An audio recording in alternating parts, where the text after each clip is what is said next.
You suck at being uncomfortable. Listen, so many people here that I'm talking to, everyone is struggling on all different areas of whether it's hiring. Everyone here is struggling with keeping people on. That's a huge, huge problem, obviously. And I keep saying, like, as the leader, as the owner, as the CEO, whatever position that you're in, you have to be the one to be vulnerable. It takes courage to try new things and risk looking stupid. But if you keep on doing what you've always done, you'll keep on getting what you've always got. So you have to start changing some things. And something that we started doing, I think it was about 6 years ago, was I said, all right, I'm going to start having, and at this time I'm the full owner now. My sister was the co-owner with me. She runs a orphanage in Ethiopia now. We left on good terms. That's a whole other story. But anyway, she's awesome. But at that time, I was like, we're going to start having a monthly meeting that's going to be just different than just your regular generic meetings. And as the owners, all of us, it's going to be mandatory. Everyone's going to go. And unless you're like in the hospital or you have like approved PTO, you're there. It's very serious. And that includes us as the owners. And my sister's like, no, that's stupid. I don't want to do that. And she's like, plus everyone's busy. Like everyone's working these long shifts. They don't have time to. And I'm like, I know, but please, let's just try this. I have some different ideas of, I think, ways we can help, because we don't have time to talk about things and help bring each other and help build that unity at a whole new level. And so at these meetings, we started them off with sharing like your highs and your lows. And it's uncomfortable. Like I knew I had to go first in this because people were just going to say what they wanted people to hear. And so I shared about like an awesome win we had and something going on at Dreamshine and some cool things. But then I thought more about it and I was like, in all honesty, everything's about my son. He's actually doing better now, by the way. I was, at that time, I was like, we've been going through a lot with my son lately, and he might even possibly be getting like expelled. And this has been so hard on us, and there's so much we're dealing with at home, and it's honestly like causing my wife and I to argue a lot. And I'm like, you know, I just wanted to open up to everyone and just keep me in your thoughts and in your prayer. Like people don't, I'm a Christian, I don't preach down people's throats, and they don't have to be to work for me or anything, but anyone that is, I'm like, if you could just throw out a prayer, that would be awesome. And then some other team members started gradually opening up about some wins they were having and some losses. And I wasn't like, only talk about Dreamshine, only talk about work. Like people, and I didn't force people to talk about things they didn't want to also. And this takes time. Like I'm saying 7 years later, this takes, it gradually we would do things, and we would do these cool things, and like we have a token of awesomeness machine I'll show you in a second where people can win money at the meetings. And then yes, we do address things that are going on that we need to fix. But these other areas, like when people open up about other struggles in their life, like you're able to reach out to them as the leader and be like, how's that thing going with you? You know, it starts to connect your team and build this thing called unity that you can't measure. Like, and then unity leads to momentum. And that's like one of the most powerful things. And with these highs and lows, I can tell you, oh gosh, I have jail up there. I don't have you there. I have a jail story, but I don't have time to get into that today. Sorry. So years later of doing these meetings, it was a direct support staff who's now actually one of our head leaders, was sharing their highs and lows and opened up, pretty much almost tearing up, saying, I've opened up to you about issues I've been going on, and actually it was her son too. And there was so much we were going through and things that I continued to learn at this meeting. Like we're talking about how to stop having a victim mindset, how to be accountable. I started applying that at home more. And my son started seeing that, and I didn't even realize it. Like, I was having this victim mindset, and I was being negative about a lot of the things, and I felt like my circumstances always controlled me. And so I started like preaching to my son what I was learning here in these meetings. And it was looking like he wasn't even going to get into any college, let alone graduate from high school. And gosh, I can barely get this out loud, tearing up. But she's like, I just have to thank you guys, because he got a scholarship into college.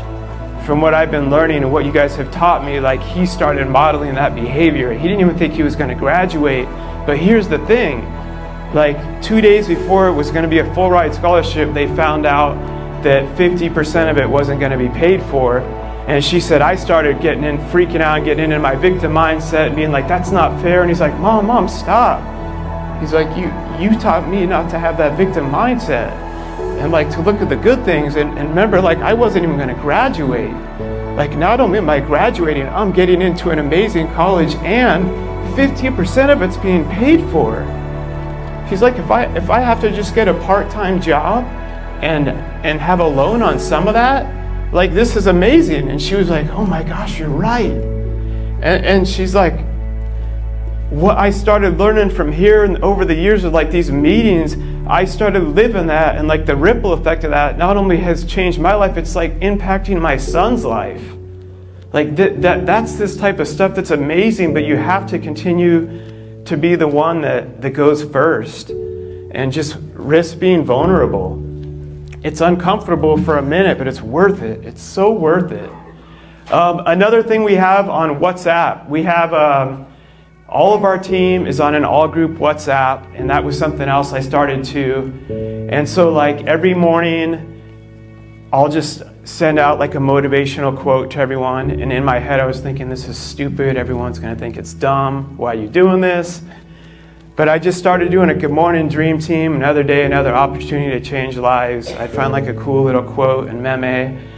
And I just consistently kept doing it. And it's everyone on our team is on there, and it's only made to share like positive things.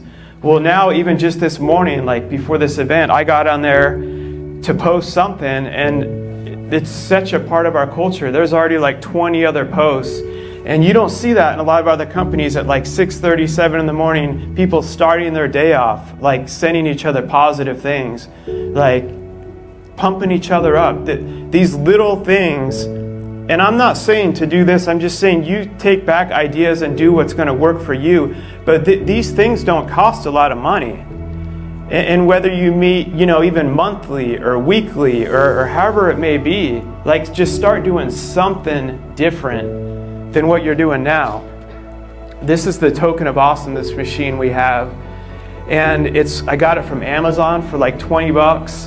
One of those little mini claw grabbers. Started by putting like $1, $5 bills in it. Now there's 10s, 20s, 50s. And when someone gets caught doing awesome, they win a token, and they get to play the Token of Awesomeness machine. And that's an awesome way. And you can put little gift cards in there. You know, you can start by putting dollar bills, $5 bills. You don't have to put 50s in there. But this is actually everyone on my team has gotten so ridiculously good at it. They know like even always where the 50s are. And the other one is get over yourself, lose the ego, and just freaking apologize. Kind of like what I was saying earlier about that situation I had with that one team member. Also, like everyone's watching what you're doing. You're modeling the behavior that you want people to have on your team, and you want to continue to grow your leaders to do this. And there was just a recent time, this was just like 2 months ago in an all-team meeting, where my head director was going over some behavioral stuff, and I fantastically jumped in and interrupted, which I'm great at doing without having all the information. And I was like, wait, why are you guys doing that? You should be doing this, and they need to be doing this when they're loading the person up, and why isn't that happening?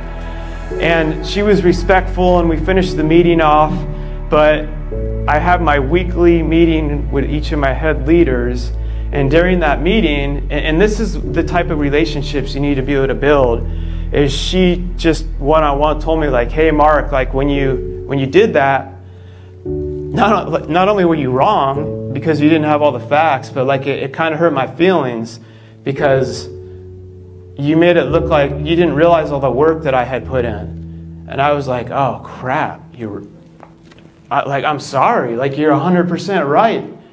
And again, I made sure to apologize in front of the entire team.